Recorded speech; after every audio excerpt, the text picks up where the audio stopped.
Good evening, people. This is Teacher Kirk, and we're going to talk about A Midsummer Night's Dream. Here we've got a little quote. I believe this is the Spark Notes uh, translation.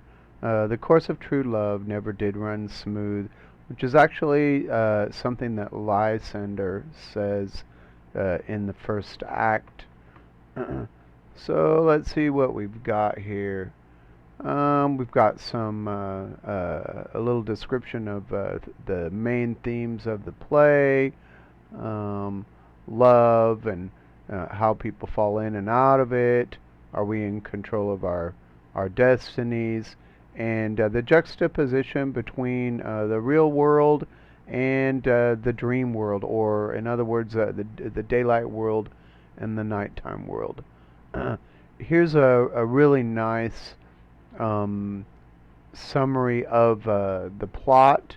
This is a little bit more elaborate than another summary that I'm going to show you, but you can go back to this and it gives you a nice description of what actually happens in the play. We don't want that yet. What I want to show you is this. Okay, so here's our main plot. We've got the Duke of Athens that's going to get married to Hippolyta, and Aegeus comes to complain to Theseus that his daughter Hermia doesn't want to marry Demetrius. Hermia is in love with Lysander. uh, Besides that, there is an acting troupe that's going to perform a play in honor of Theseus and Hippolyta's wedding. That's the main plot. So we've got some subplots. We've got the lovers, and this gets really complicated really fast. Hermia loves Lysander, but she is going to be forced to marry Demetrius, and if she doesn't marry Demetrius, she has to become a nun, and she'll never know men for the rest of her life. Demetrius is in love with Hermia, but Hermia does not love him back. Uh, Demetrius is loved by Helena. Helena is the one that loves Demetrius. And many years ago, Demetrius courted Helena, but he changed his mind about her. Uh, so what happens is Lysander and Hermia plan to elope, or in other words, they plan to run away and get married. They're going to meet in the forest. Well, Helena decides that in order to get in good graces with Demetrius, the one she loves, she's going to reveal to Demetrius the secret of the two lovers, Hermia and Lysander, that they're going to run away to the forest. And so Demetrius decides to follow them into the forest, and Helena follows Demetrius. So we've got all of the lovers in the forest.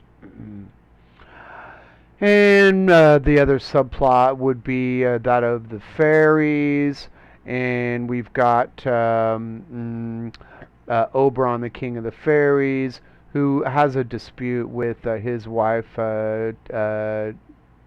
Titiana, and they are arguing over a little orphan child who is a human child that we understand is an Indian boy, little boy from India. And the king of the fairies knows of a magic flower that makes people fall in love with the first person they see after waking up.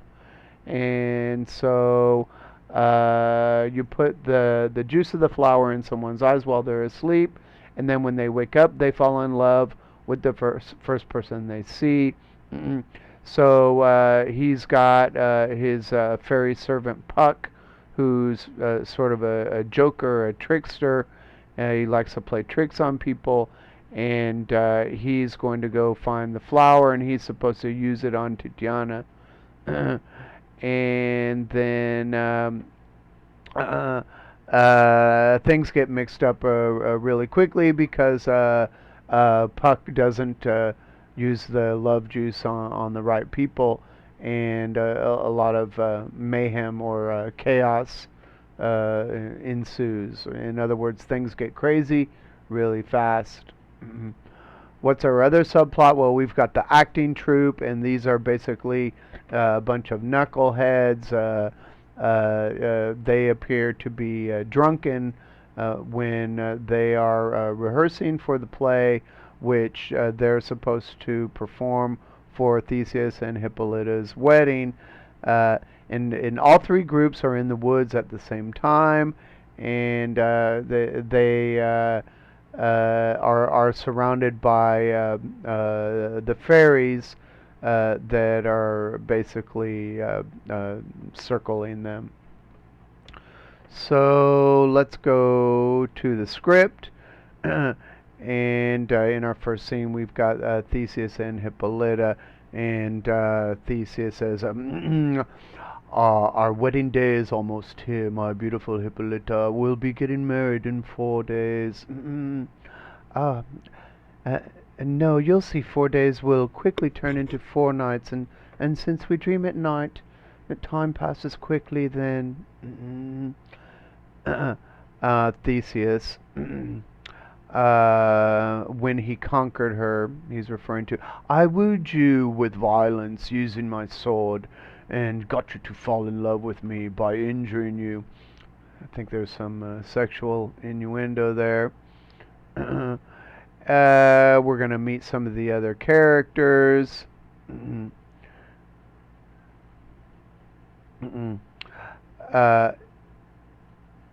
Aegeus comes in. Long live Theseus!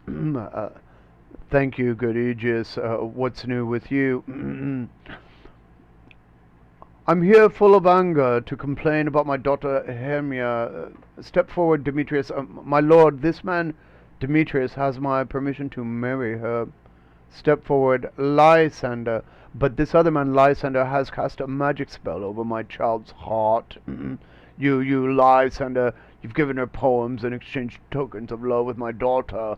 You pretended to be in love with her, singing fake love songs softly at her window by moonlight, and you've captured her imagination by giving her lots of your hair, rings, toys, trinkets, knickknacks, little presents, flowers and candies, things that can really influence an impressionable young person. I think this is really funny because this is what we expect. This is how you romance a woman, right? And Aegeus says this is not fair. Okay, going back. And my gracious Duke, if she won't marry Demetrius right now, I ask you to let me exercise the right that all fathers have in Athens. Since she belongs to me, I can do what I want with her. As the law says, I can either make her marry Demetrius or have her killed. What do you have to say for yourself, Hermia? Think carefully, pretty girl. You should think of your father as a god, since he's the one who gave you your beauty. To him you're like a figure that he's sculpted out of wax, and he has the power to keep that figure intact, or to disfigure it. Demetrius is an admirable man. So is Lysander. You're right, Lysander's admirable too. I wish my father could see them with my eyes. No, you must see them as your father sees them. But please tell me the worst thing that could happen to me if I refuse to marry Demetrius. You'll either be executed or you'll never see another man again. And he explains that she'll have to live her life as a nun. A married woman is like a rose who's picked and made into a beautiful perfume, while a priestess just withers away on the stem. So a nun apparently just dries up like an old flower. Hermia. I'd rather wither away than give up my virginity to someone I don't love.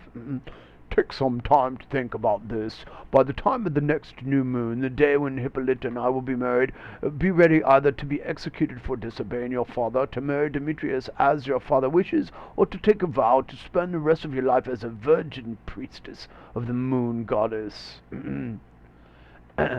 Demetrius. Please give in, sweet Hermia, and Lysander, stop acting like she's yours. I've got more of a right to her than you do. And Lysander makes a joke, why don't you marry Hermia's father? Back to Lysander, speaking to Theseus. My lord, I'm just as noble and rich as he is. I love Hermia more than he does, and beautiful Hermia loves me. Why shouldn't I be able to marry her? And Theseus says, beautiful Hermia, get ready to do what your father wants, because otherwise the law says that you must die or become a nun, and there's nothing I can do about that. So everybody leaves the stage except for Lysander and Hermia. So just the two lovers are there having a private conversation. Lysander, what's going on, my love? Why are you so pale? Why have your rosy cheeks faded so quickly? Probably because my cheeks' roses needed rain, which I could easily give them with all the tears in my eyes. Oh, honey, listen. In books they say that true love always faces obstacles. This is one of the underlying themes, that true love always faces obstacles. And somewhere in here we have the translation of that original quote that you guys will see again somewhere, which is, where did that go? This one, that the course of true love never did run smooth. Listen, in books they say that true love always faces obstacles. And Lysander continues. They talk about when there are problems with impeding a young couple from being in love. Even if the lovers are a good match, their love might be ruined by war, death, or sickness, so that the affair only lasts an instant. This is actually foreshadowing. Some of these things actually occur later. Their time together might be as fleeting as a shadow, or as short as a dream, lasting only as long as it takes a lightning bolt to flash across the sky. Before you can say, look, it's gone. That's how intense things like love are quickly destroyed. And Lysander has a plan. So here's the plan, Hermia. If you love me, sneak out of your father's house tomorrow night and meet me in the forest a few miles outside of town. You remember the place? I met you there once with Helena to celebrate May Day. I'll wait for you there. Oh, Lysander, I swear I'll be there tomorrow. I swear by Cupid's strongest bow and his best gold-tipped arrow. I will meet you at that spot tomorrow. And now Helena shows up, and Helena is in love with Demetrius. Lysander, look, here comes Helena. Hello, beautiful Helena, where are you going? Did you just call me beautiful? Take it back. You're the beautiful one, as far as Demetrius is concerned. Sickness is contagious. I wish beauty were contagious too. I would catch your good looks before I left. My ear would be infected by your voice, my eye by your eye, and my tongue would come down with a bad case of your melodious speech. If the world were mine, I'd give it all up, everything except Demetrius, to be you. Oh, teach me how you look the way you do, and which tricks you used to make Demetrius fall in love with you. So she's using, I guess, a metaphor that if love were a sickness, and if love were Sorry, if beauty were a sickness, if beauty were contagious, then she would want to be infected by whatever Hermia has, and whatever spell Hermia has cast on Demetrius. And then Hermia really illustrates some of the contradictions of lovers' relationships, where apparently Hermia treats Demetrius bad, but he still loves her. Hermia says, I frown at him, but he still loves me. Oh, if only my smiles could inspire love as effectively as your frowns. I curse him, but he loves me. If only my prayers could inspire that kind of affection. The more I hate him, the more he follows me around. The more I love him, the more he hates me. It's not my fault he acts like that, Helena. That's true. It's your beauty's fault. I wish I had a fault like that. Don't worry, he won't see my face ever again. Lysander and I are running away from here. And Lysander says, Helena will tell you about our secret plan. Tomorrow night, when the moon shines on the water and decorates the grass with tiny beads of pearly light, time of night that always hides runaway lovers, we plan to sneak out of Athens. And then Hermia, in the woods where you and I used to lounge around in the pale primroses, telling each other sweet secrets, that's where Lysander and I will meet. From then on, we'll turn our back on Athens. Goodbye, old friend. Pray for us, and I hope you win over Demetrius. And then back to Helena. And apparently she's speaking to herself. Love can make worthless things beautiful. When we're in love, we don't see our eyes with our eyes, but with our minds. That's why paintings of Cupid, the god of love, always show him as blind. This is a famous Love is Blind, came from this play.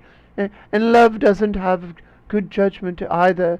Cupid has wings and no eyes, so he's bound to be reckless and hasty. That's why they say love is a child, because it makes bad choices, just as boys like to play games by telling lies.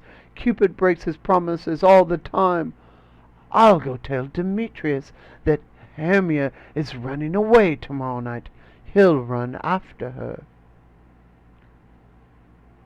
Okay, so this is the next scene in Act 1, and this is where we meet the actors, and they've got a funny little scene where the writer is assigning the parts to the characters, and this guy Peter Quince, who's the writer of the play that they're going to perform at the wedding, he's basically calling roll when you take attendance.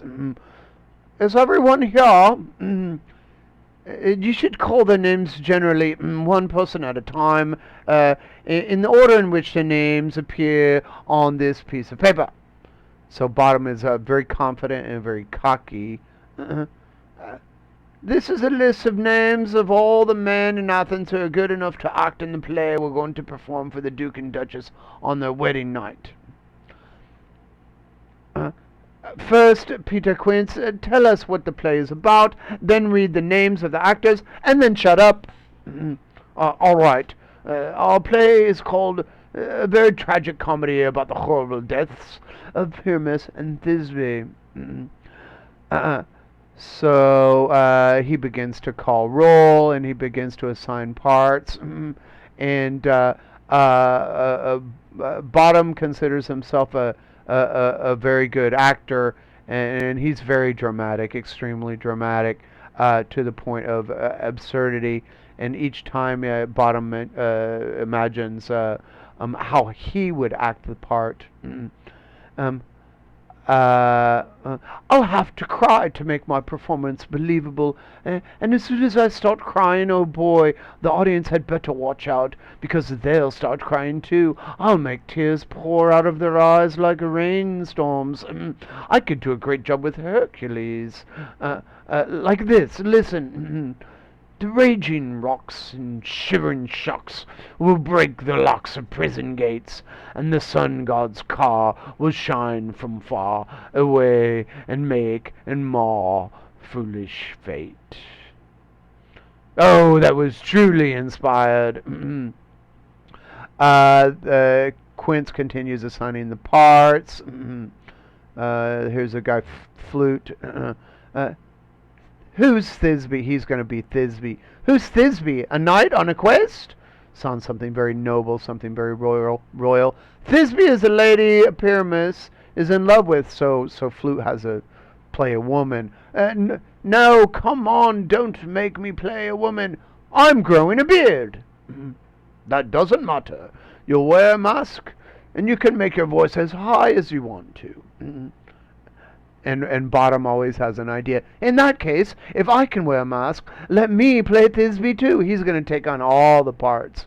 I'll be Pyramus first. Thisne, Thisne. And then in falsetto, Pyramus, my dear lover, I'm your dear Thisbe, your dear lady. So he's a very funny guy, this Bottom. And some other funny parts that I tried to outline here. Here's Snug. He's going to play the lion. Do you have the lion's part written down? If you do, please give it to me, because I need to start learning the lines. It takes me a long time to learn things. You can improvise the whole thing. It's just roaring. Bottom's going to play the lion too. Let me play the lion too. I'll roar so well that it'll be an inspiration to anyone who hears me. I'll roar so well that the Duke will say, "Let him roar again! Let him roar again!" If you roar too ferociously, you'll scare the Duchess and the other ladies and make them scream, and that would get us all executed. So they have second thoughts about scaring the audience. Here's the script writer again. But gentlemen, here are your scripts, and I beg you to please learn them by tomorrow night. Meet me in the Duke's forest, a mile outside of town. It's best to rehearse there. We'll meet at the giant oak tree in the Duke's forest. So they all agree to meet in the forest. Here we are in Act 2, and this is where we're going to meet the fairies. We've got Oberon, the king of the fairies, Titiana, the queen of the fairies, Titiana's fairies, who are mentioned here, Peas, Blossom, Cobweb, Moth, and Mustard Seed, and Puck, who has possibly the most important role in the whole play. He's the trickster fairy who plays jokes on people, and he's the one who is later in charge of administering the flower love juice to everyone's eyes. So just to be clear, Robin Goodfellow is Puck. So we've got Puck. Hello, spirit. Where are you going? I work for Titiana, the fairy queen, and organize fairy dances for her on the grass. Puck. The king's having a party here tonight. Just make sure the queen doesn't come anywhere near him, because King Oberon is extremely angry.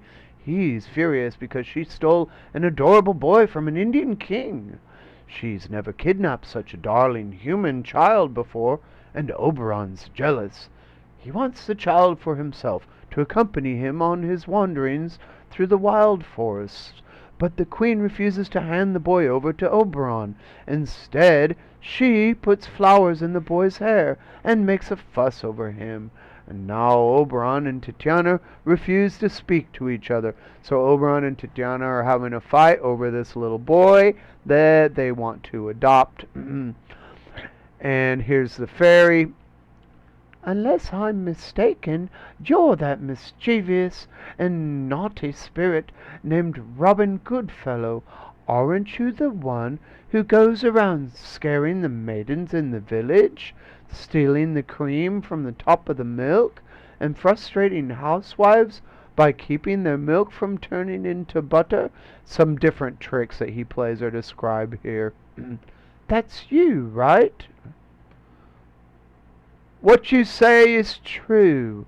That's me you're talking about, the playful wanderer of the night.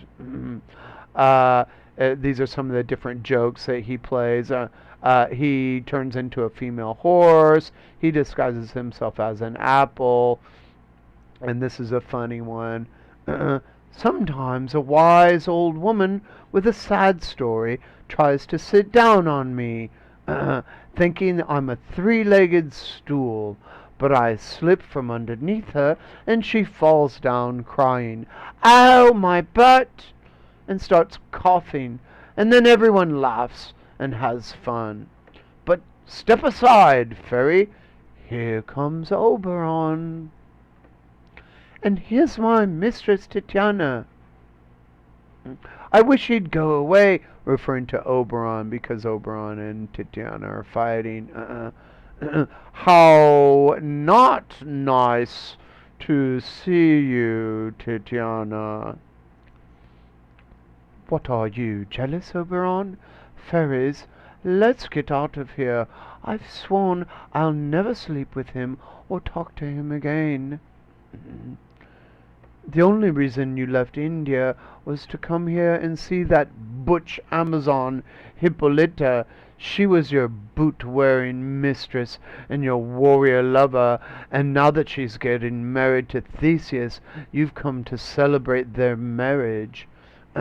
So Titiana is jealous of Hippolyta, and she describes her as being very masculine. Uh, and Oberon accuses her of something. These are nothing but jealous lies. Since the beginning of Midsummer, my fairies and I haven't been able to meet anywhere to do our dances in the wind without being disturbed by you and your arguments.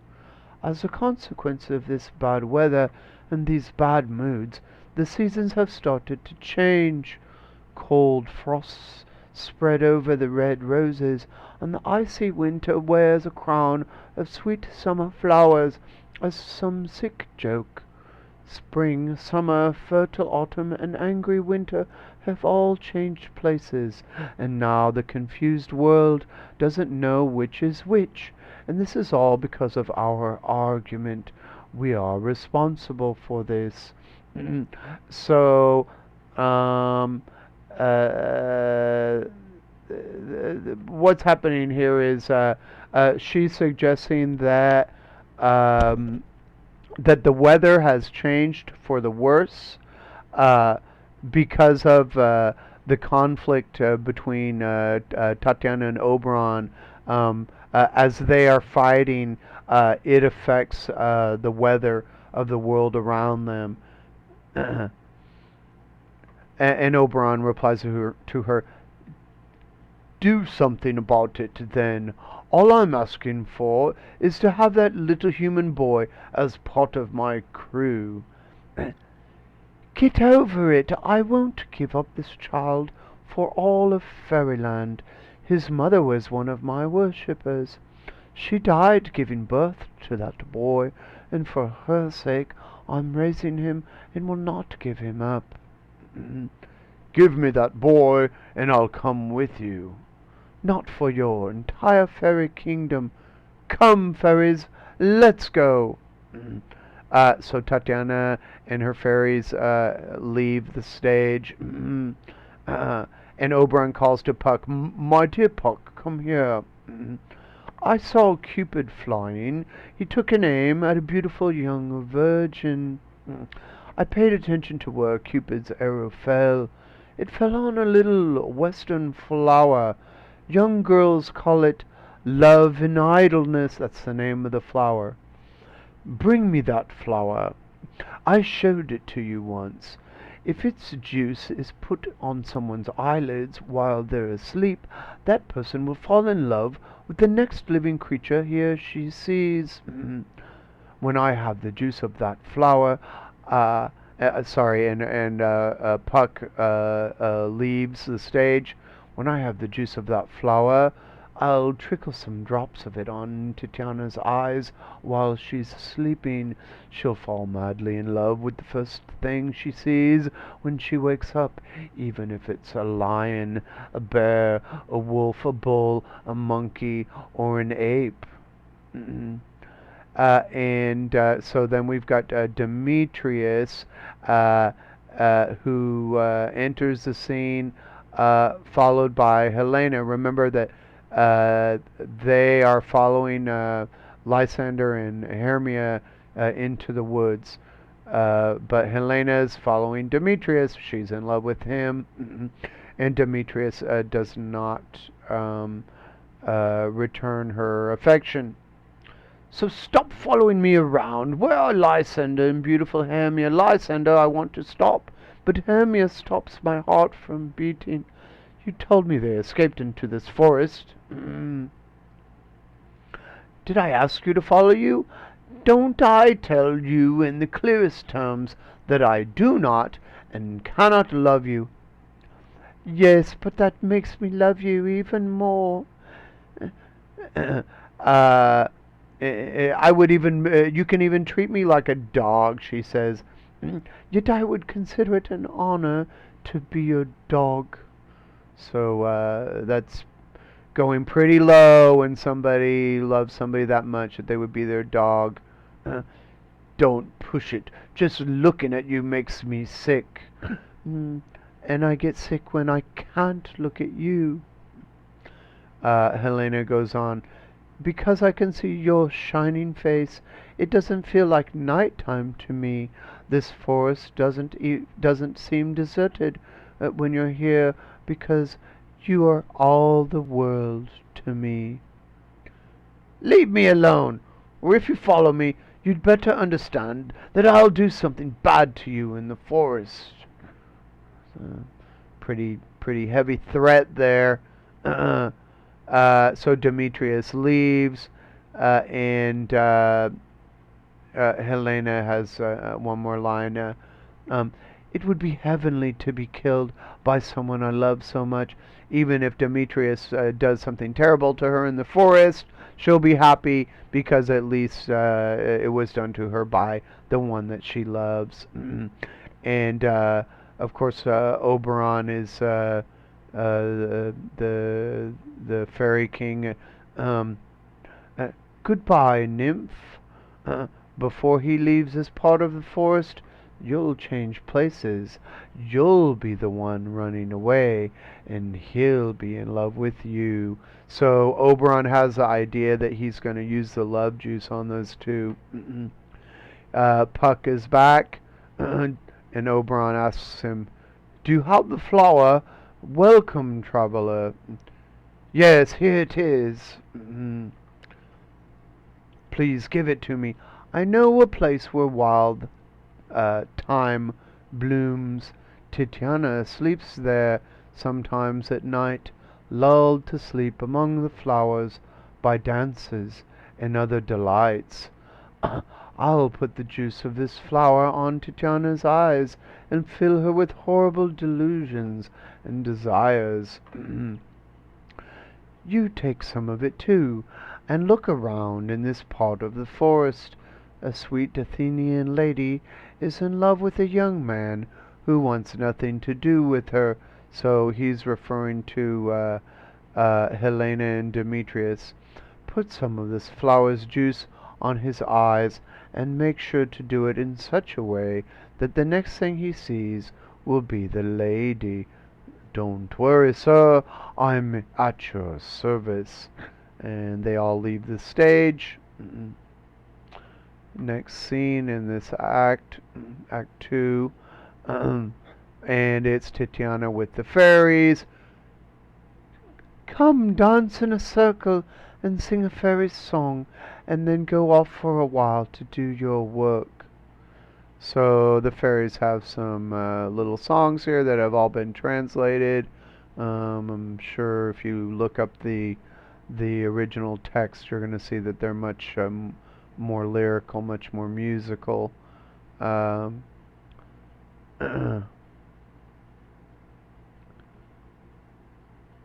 so the fairies leave, uh, and Oberon comes in, and this is when he puts the love juice on Titiana's eyelids, and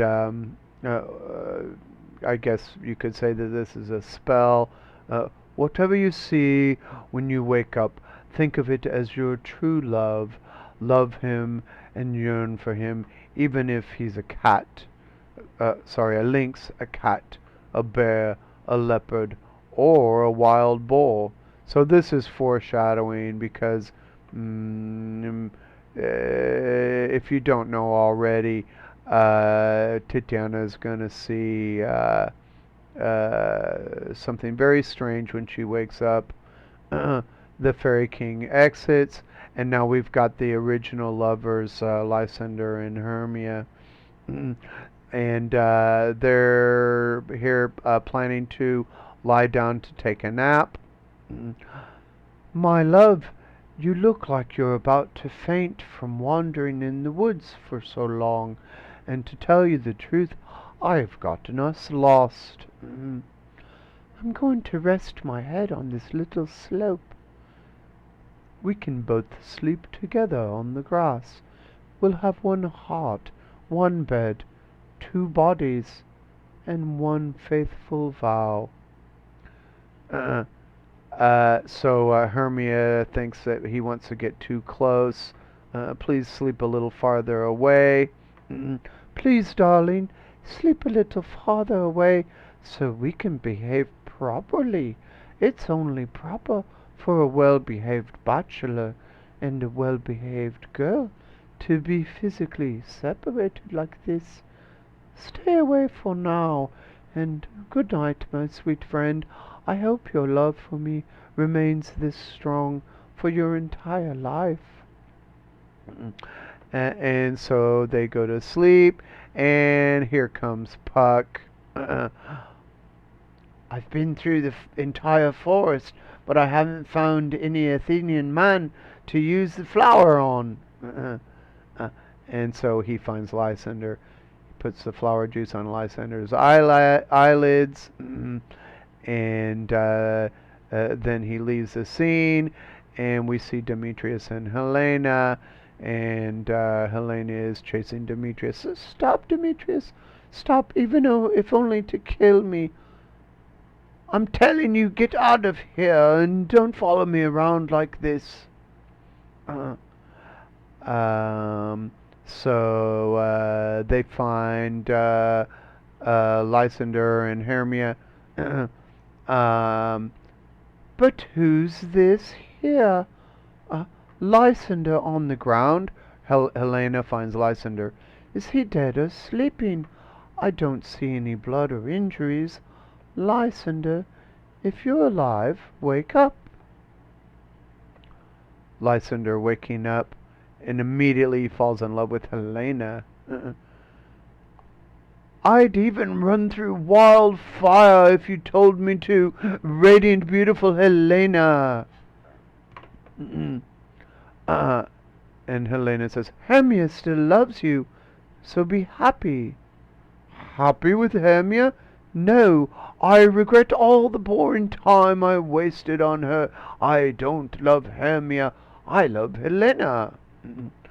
I can finally look into your eyes where I see every love story ever told.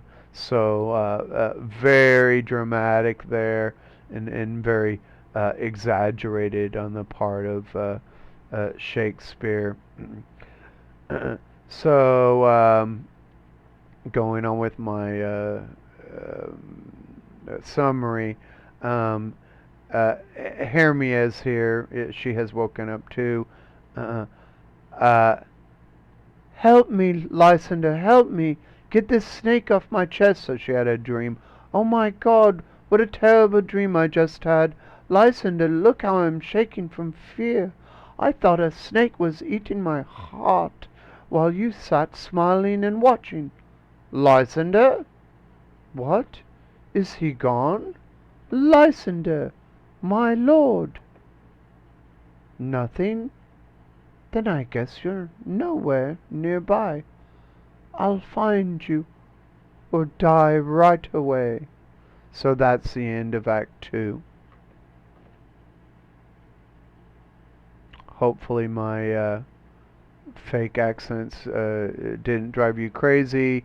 The one thing that I found very difficult to do is remember the exact tones that I'm using for different characters. So I know that I'm mixing it up a little bit, um, and I apologize for that. Have a nice evening.